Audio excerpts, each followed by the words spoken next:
G'day, I'm Nev Sweeney and this is Under the Choco Tree, and today I'd like to talk to you about making a capillary bed.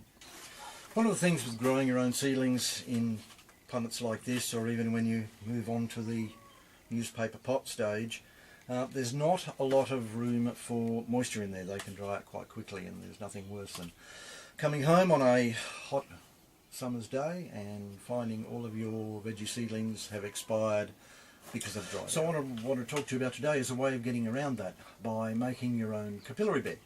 So what is a capillary bed, you might ask? A capillary bed is basically a tray of sand that's kept moist by its own reservoir. The water seeps up into these guys because they're sitting on the surface from the bottom, keeps them moist without being overly wet. Another advantage of using a capillary bed right from the start is when you fill your punnets with seed raising mixture and seeds, if you water from the top to keep them moist, particularly if we're talking about the smaller seeds like say celery, which is really tiny, then you run the risk of washing them out and losing the seeds entirely. If you're watering from the bottom, it gets just enough water, not too much, and there's no issue about washing the seeds out. Capillary beds are fairly cheap and easy to make. All you need is a tray, in this case cat litter trays, which are mind-bogglingly useful for anything in the way of raising your own veggies. A whole stack of coarse sand, a 25mm pot, and a bottle of some description. It can be glass, or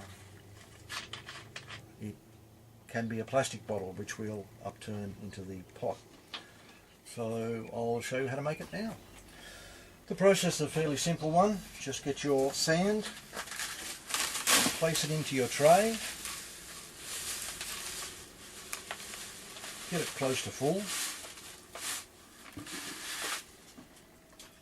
then grab your 1-inch 25mm pot, make sure it goes down to the bottom of the tray, and then smooth out your sand.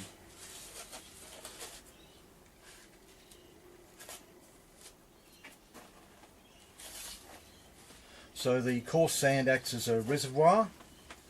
The bottle, upturned, empties its water slowly into here and keeps it topped up. So once you've got your setup there, keep a container of water handy, which is what I've got here, and then fill the water into your capillary bed until you've basically got almost to the surface of the sand.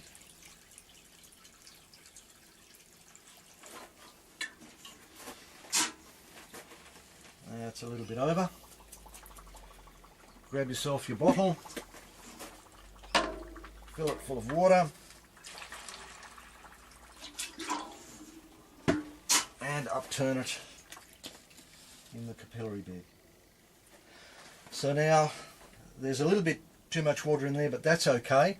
If you're putting newspaper pots, or if you're putting punnets that have been freshly filled in there, they will absorb some of that water to the point where it sits below the level of the sand.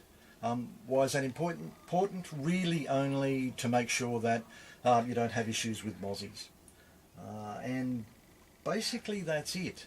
You keep an eye on the bottle, make sure the bottle has water in it. So you can walk in, have a check if the bottle's got water in it. You don't need to do anything. If the bottle is empty, refill it. And basically what you've got here is a fairly large reservoir which keeps all of your punnets and your newspaper pots nicely moist. I use these capillary beds every day to make sure that our seedlings and our potted on newspaper pot seedlings are kept moist and ready to go into the ground.